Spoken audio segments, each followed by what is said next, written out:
tarehe 12 mwezi wa 2 2025 waheshimiwa madiwani, makatibu wa kamati za kudumu pamoja na waandishi wa habari wa halmashauri ya wilaya Micheweni walifanya ziara ya mafunzo katika baraza la manispaa la Magharibi hilo. Agizo la pili lilikuwa vifaa vya kufanyia usafi katika maeneo yetu ikiwemo soko la Konde linunuliwe kwa haraka.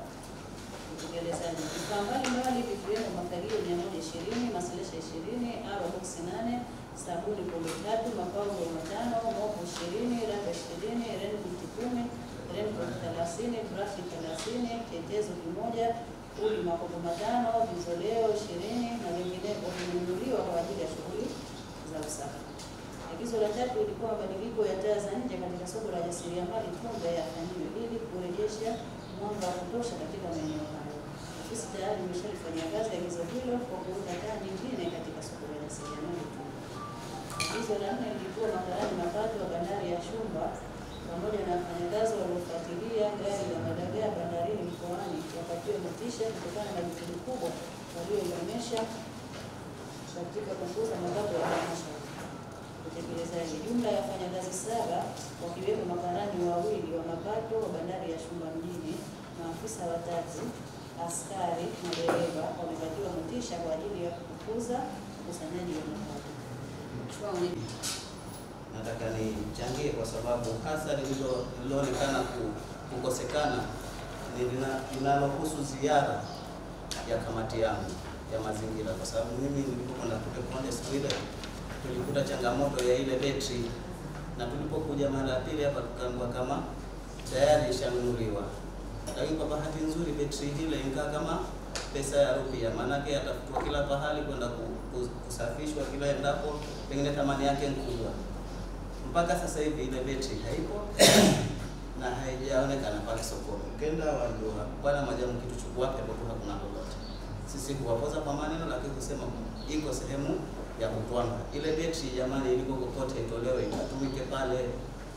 Lakini jambo lingine, Mheshimiwa Mwenyekiti, wananchi tuliwalazimisha kwenda kule juu. Na kwa bahati nzuri wanaitikia wito. Saizi wale waloko juu kuteremka chini hawataki tena.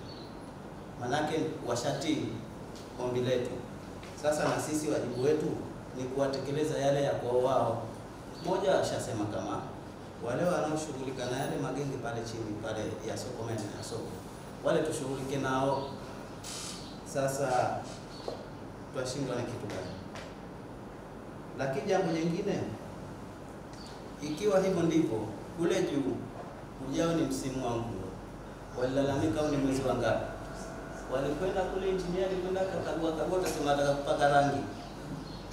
Mpaka leo hii hakuna hata ile yani nini kutila mnazi lililopaka swali kenda yeye angalau kuoneshwa mwelekeo. Sasa alafu tuje tuwalaumu wakishateremka, wakati wao washatusikiliza, lakini sisi kuwasikiliza ndio shida.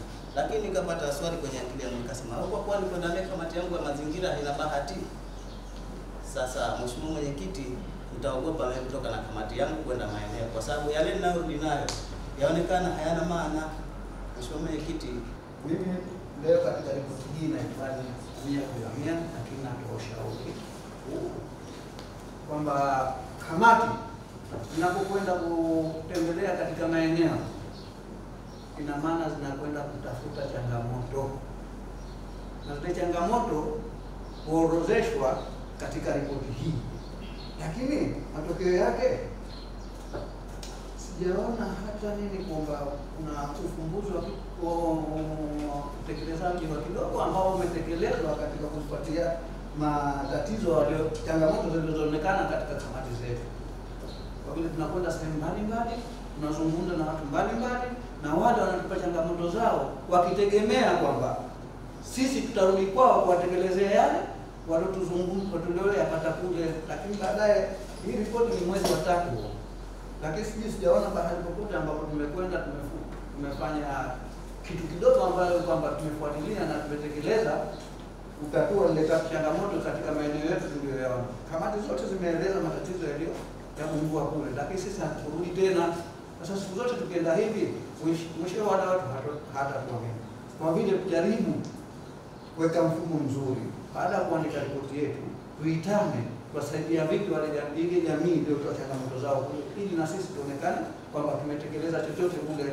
Sasa nianze kwa kuwashukuru watendaji kwa kutuandalia ripoti nzuri ambayo inasomeka, na yale yote tuliyoyasema na kuyataja kipindi kile kwenye ripoti hii tunaiona, isipokuwa hayo ambayo ameyasema Mheshimiwa Diwani Wachimba.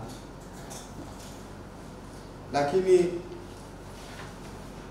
kwa kipekee ripoti imekwenda vizuri, na natizama maagizo tuliyoyatoa katika kikao kilichopita yatokanayo na yametekelezwa kwa wakati mkubwa na kwa umakini sana. Kwa hiyo hilo ni jambo moja la kushukuru. Lakini kitu cha pili, Mheshimiwa Mwenyekiti, hapa katika utekelezaji hapa kwenye vifaa vya kufanyia usafi katika maeneo yetu ikiwemo soko la Konde, hivi vifaa vilinunuliwa, lakini hapa nilikuwa na zaidi, kwa sababu tulisema maeneo mengi sana yafanyiwe utaratibu. Mwenyekiti, mimi kwenye ripoti hii sina shida nayo, iko vizuri. Anawapongeza hao watendaji kwa kusema asante, muwe mtatufanyia mambo kama haya. Asante.